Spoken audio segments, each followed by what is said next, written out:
City TV. After 2 years of construction, Chicago's Hyde Park community celebrates the opening of Harper Court, and we take a look back at what shop owners and residents said when it began. We're still here, and we're going to be here. As a matter of fact, I know for a fact that another 2 or 3 years, Hyde Park is going to look like a completely different place than it did 2 or 3 years ago. And we meet back up with one of those men, Mario, in present-day Hyde Park, to see exactly what has changed since then. And did this shop owner stay in business? Sekou Tafari gives us the real story about what happened. After that, we receive a special history lesson about the music of Sunday morning, gospel, with author and historian Kathryn Baker Kemp. She speaks with us about what the true purpose of gospel is. The point of singing gospel is not for the popularity or fame. It's for spreading the message of the good news. And if the singers come with that perspective, no one loses anything. And our very own Walter Ruyeras warns us about child trafficking and what the FBI is doing to stop it. All that and more on episode 2 of 2 City TV. This is Sylvia with 2CN, and we're here today in Chicago's historic Hyde Park community. Now, Hyde Park has been home to some of Chicago's most prominent African-American residents, including most recently our President of the United States, Barack Obama. In fact, we're here in front of his hair salon right now. We're going to head in a couple of seconds. We're going to ask some of the gentlemen in there if they believe that Chicago, particularly Black Chicago, has lost its luster in the past couple of years. So please stay with us. We're going to head inside and find out what they have to say.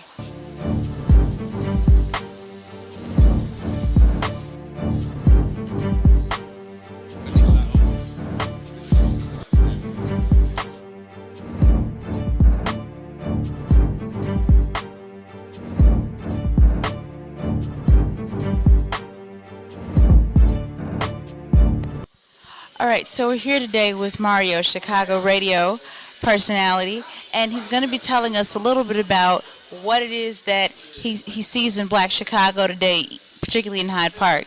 So, Mario, how are you doing today? Good, thank you. It's nice to be here. Nice to be here. Nice to meet you. Well, it's very nice to meet you, too. So tell me, do you spend a lot of time in the Hyde Park area? Yes, I do. I kind of live in Hyde Park and in South Shore, and I have a radio program on whpk at the University of Chicago. Okay, so now having a radio program, you typically need to sort of be aware of the community that you're in and the people who are listening to you and the area that you're serving. Do you feel that in this area, the Black community is thriving? Is it declining? How would you say, since you observe it every single day, things are materializing? I think Hyde Park, like a lot of communities in Chicago, is gentrifying. I think that there's a bigger change on the horizon. I think it started when the city wanted to put the Olympics in Hyde Park. And I believe, as a matter of fact, I know for a fact that another 2 or 3 years, Hyde Park is going to look like a completely different place than it did 2 or 3 years ago. Is that change for the better or is it for the worse? How do you see that impacting in the area? Well, I don't think you got to look in Hyde Park for that. You got to look 10 or 20 blocks in the other direction. Is the president's neighborhood. The presidency is, of course, the highest office of public service and government one can hold in the country. It is a very prestigious title, and his home, his neighborhood should be as prestigious as he. You know, he shouldn't come back to an area that's not prestigious. So how do you respond to people who would make those claims? The prestige was here before Obama even moved to Hyde Park. Hyde Park is Hyde Park. You know what I'm saying? It's Hyde Park. This is that neighborhood. It was that neighborhood. And no disrespect at all to President Obama, but it was that neighborhood before. I mean, when I was a little kid, Hyde Park was that must live in neighborhood. Years and years ago, this used to be a township. It wasn't even part of the city. It was annexed. And then it became a part of Chicago many years ago. It's a special place. I mean, the Prestige is in the lake. It's at the Point. It's at the U of C. It's in these little enclaves, these little neighborhood, little blocks, little social things that jump off. Back in the 70s and the late 60s, this was like a hippie neighborhood. Everybody was co-oping and proactive in the community. And that hasn't really changed, but it's what it is. Okay, well, let me just ask you this then. What then should the poor residents do? You say this is a bad economy. Most people are inclined to agree with you in that respect. And if they are being pushed out, what do they do? As things stand right now, the current economic situation is not it's not in our favor. Bartering, we should probably go back to what DuSable did, start bartering, start working amongst each other, doing more co-oping with cooking meals for each other, schooling our children, and being a little bit more proactive in that respect. Keeping our kids out of trouble, keeping them off the street. But I don't know what to say about somebody that needs a place to live. Having been in a situation where I've needed a place to live before, all I can say is pray, and pray often. Because as you know, Hyde Park is one of those areas that Black Chicago's always held in very high esteem, and a lot of prominent residents have been here. How do you see this impacting that? I don't know yet what that impact will be. If you're asking me to predict, I can give you a prediction. I think if this current economic situation continues, yet there are people who are building and profiting off of the current economic situation and disenfranchising Black Chicago, and we're talking about a Black Chicago that's already divided amongst itself, with the haves and the have-nots. If it's like that, there will be a bit of chaos, I would imagine. I'm not calling for like anarchy, but I think it would be kind of chaotic. If I'm sending my son or my daughter to a school in Hyde Park, but I live in South Shore, what is that saying about the neighborhood I live in? That's going to be chaotic. I think it would be fair to say it'll be a ripple effect across the city. Okay, well, there you have it. Thank you so much, Sylvia Snowden, Mario, 2CN. Please stay with us. So I don't know about you, but I certainly learned a lot. Now, whether the chaos Mario predicted will actually come to be, I can't say. What I do know, though, is that Hyde Park is one of Chicago's most treasured neighborhoods, our diamond in the rough, home to our president, and I hope that part of our city never changes. Thanks so much for joining us. Come back and see us again soon. Part of a whole brand new development in Hyde Park. The whole idea of 2 years ago to today is how much Hyde Park has changed. Some of it for the better, not necessarily all of it for the better, but some of it for the better. When this first opened, the neighbors were a little upset. They were worried about what kind of movies they were going to get. But this is rather nice. This turned out to be a pretty good idea in a historic theater that time has proven this place is going to be hard to shut it down forever. Nice. And then you get movies in 3D, I guess. Harper, we're walking down Harper, and we're about to walk all the way through, I believe, and you can drive your car down Harper. And I don't think a car has driven down Harper since like the 40s, maybe even the 30s. I don't know. Wow. Like it's been a minute. And the Hyatt hotel chain has found its way into Hyde Park. You get some fresh ice cream. I don't know if it's benefiting anybody in Hyde Park to have all this, but somebody's, because there's too much development, and it's all good, I guess. You know, I'm a guy, regular Hyde Park dude, South Shore guy. I'm lucky and fortunate enough to be able to kind of see a lot of this happen from the beginning. But again, if there's a 2-year plan for it, something's gonna happen in 2 years, 2 more years. I think that the regular Hyde Parker, the homeowner, needs to be in concert with what's going on with the University of Chicago, or they're gonna miss out. They're a new creation. They're putting a lot into it, but they got a lot more stuff to do, I guess. They started with some of the retail already.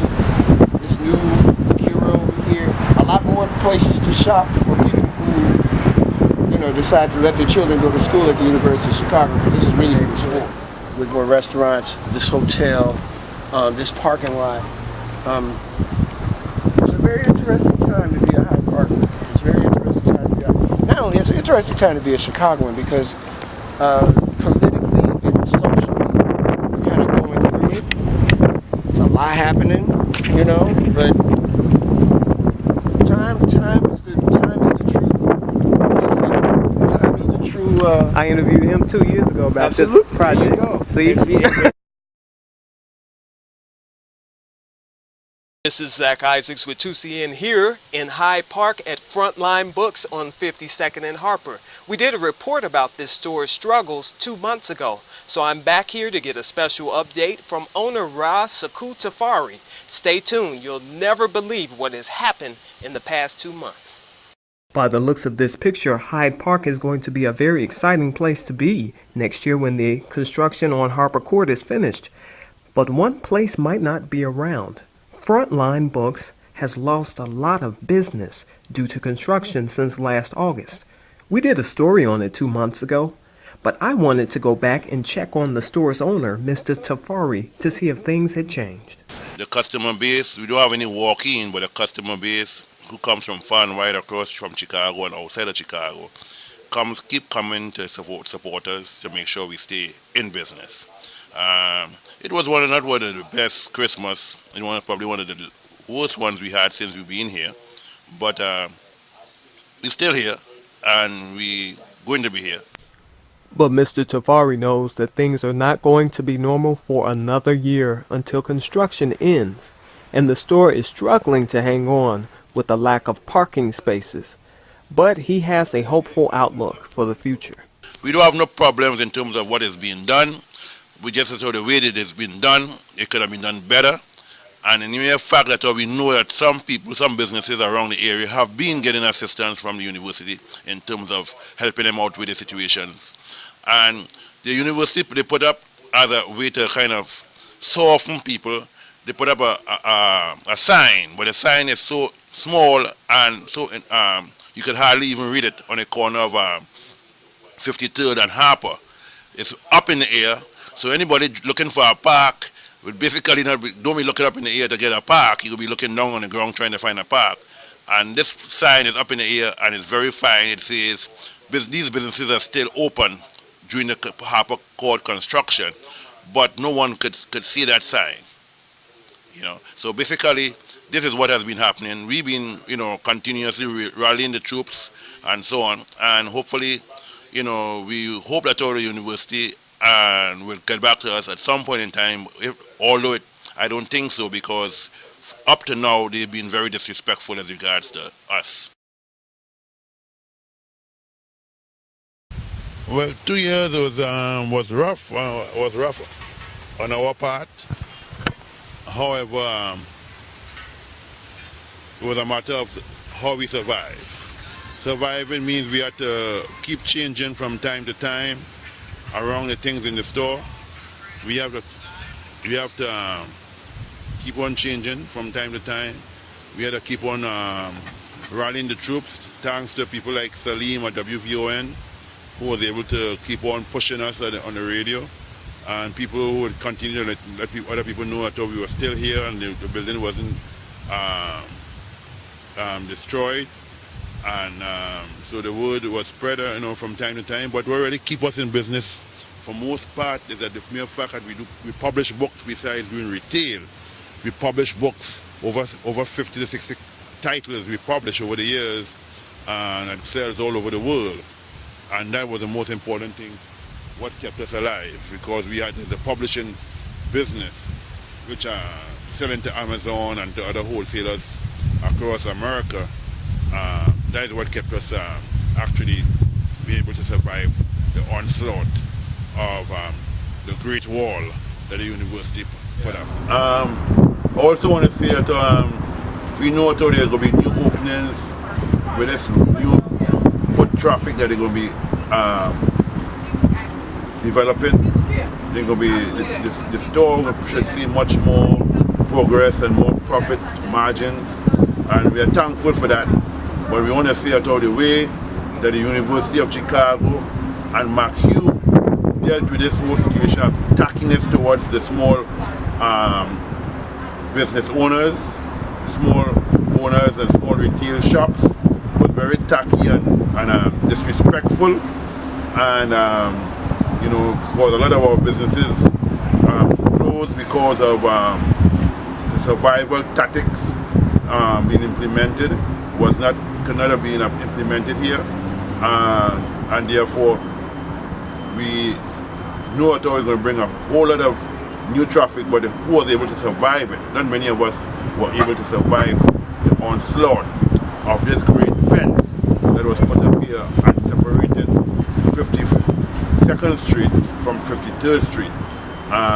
It was not an easy task, however it is done, and we look forward to a new horizon. But that means that the survival means that our rent also will be increased, because properties is now increasing with the value here, and therefore it means a lot of small businesses also will be pushed out for new businesses, which will probably come in the form of chains and franchises. And it's a sad day for America, because small business is what has built America. If it wasn't for small business, there would not be no business at all, because all big businesses started off small. Thank you.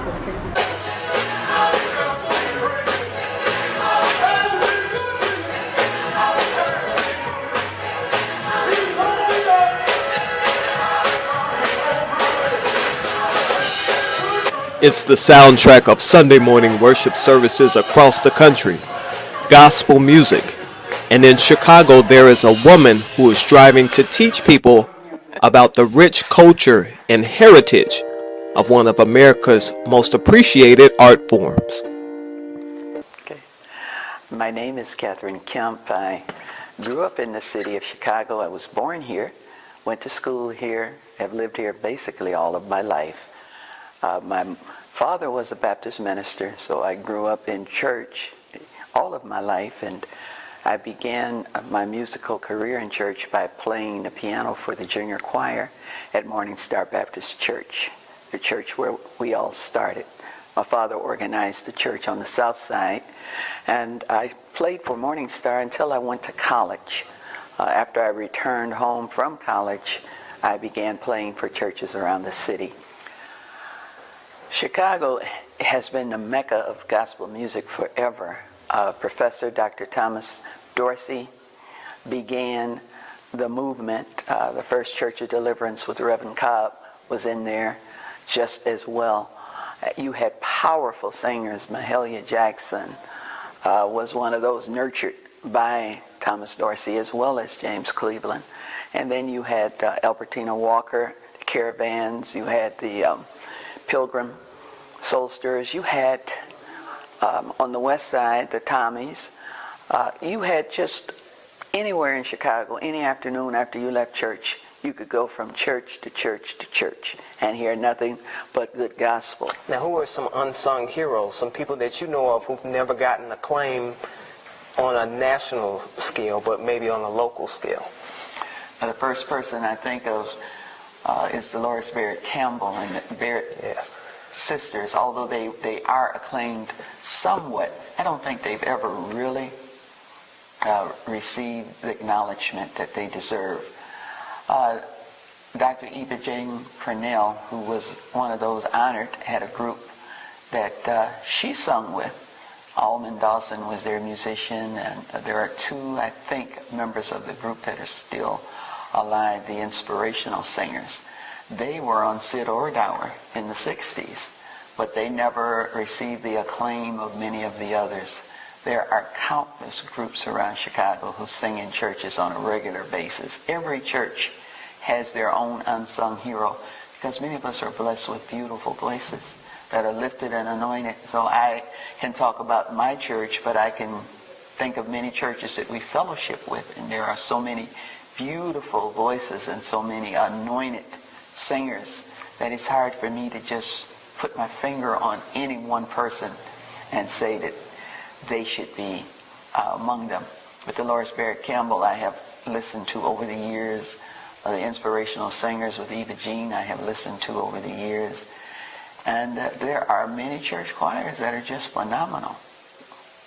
What do you think about this new thing of having a talent show? It can be kind of controversial because no one is really better singer than another one. In God's eyes, we're all the same. But what do you think it does for gospel when you have those types of talent shows? It brings in a larger audience because many people will tune into a talent show just to hear the people sing. And it's possible just from hearing them sing that they receive the message of the gospel and are convicted or converted, or even say, well, I would like to join a choir. I love to hear the testimonies at the workshop. There is a director from Sweden who has a 500-voice choir. And he tells us that most of the people in the choir are not Christians. They didn't come as Christians. They came because of the music.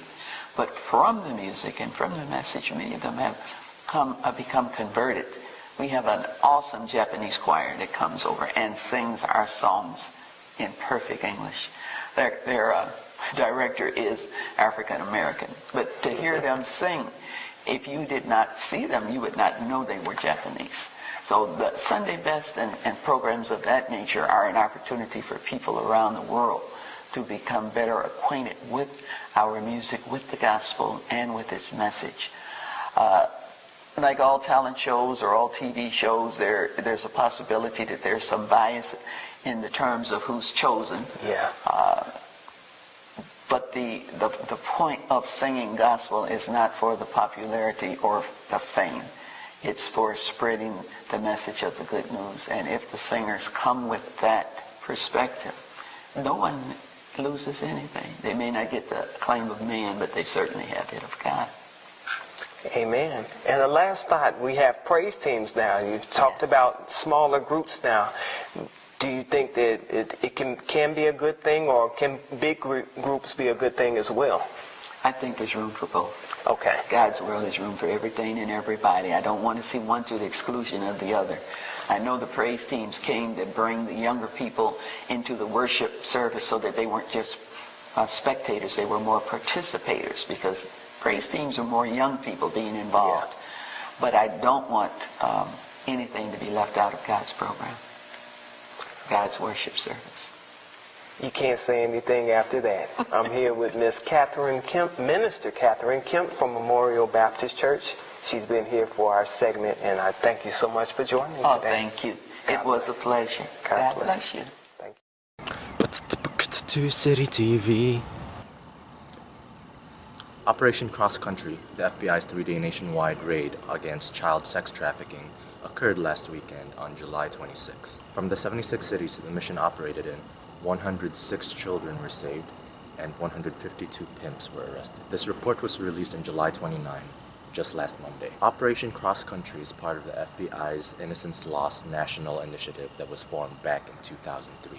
The reason why this is a crime, both from the buyer's perspective and the child's perspective, is essentially what they don't realize is from the name of the initiative itself, it's innocence lost. Let me just address this concept of innocence. So basically, as human beings, we tend to have a standard of ourselves and with the society that we live in, and we tend to value this innocence because that is the nature essentially of where good comes from. And it is in our core as human beings to essentially put these standards of moral value to make sure that we are not doing anything destructive to ourselves and to the society that we are influenced by and are also influenced.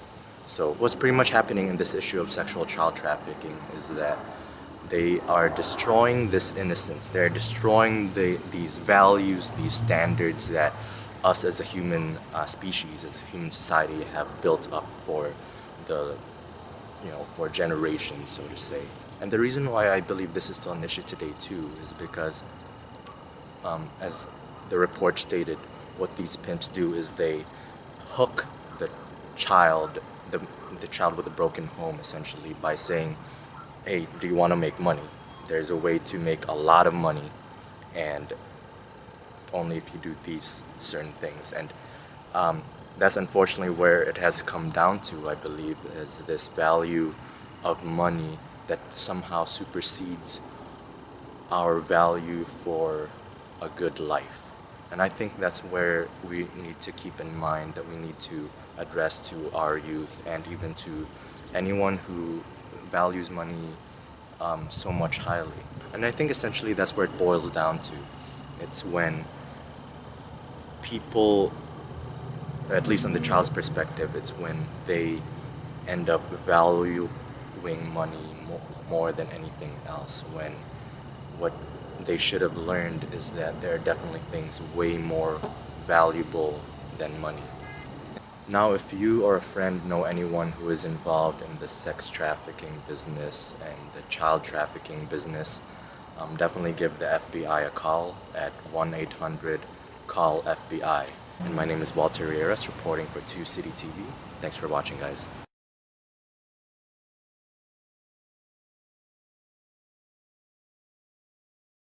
And we're standing on the corner of 73rd and State Street, right next to an elementary school. The kids will be back in a couple of days, but some suburban centers have already gotten started. Now, one mom in a suburban district, I believe Richmond Park, said that they dropped her 5-year-old off in the wrong spot, and he was wandering around in this foreign subdivision, and a total stranger intercepted him and brought him back to his mother. Now, of course, we're thankful for that good Samaritan who had the good sense to take the little boy back to his mom. But what about the school district? Who does that to someone's 5-year-old? If I were that lady, my son would be bound for homeschool. I don't know. You let me know. But to me, unacceptable. Parents, watch these people with your kids. They don't know what they're doing. Zach, let me know. To see it back to you.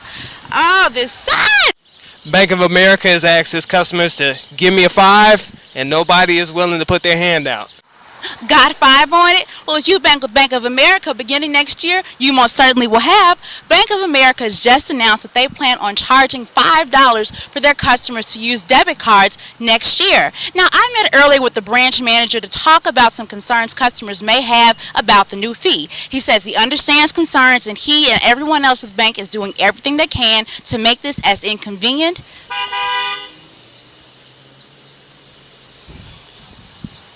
You know, it's on the internet. If you really want to do something with your life, get a real job. Why would you honk in my stand-up like that? You see, I'm trying to do something. You're not doing nothing right, but you're going to disrupt me? Really? Make sure this makes YouTube. What is wrong with... No, no, seriously, don't put this on. This will come back to haunt me.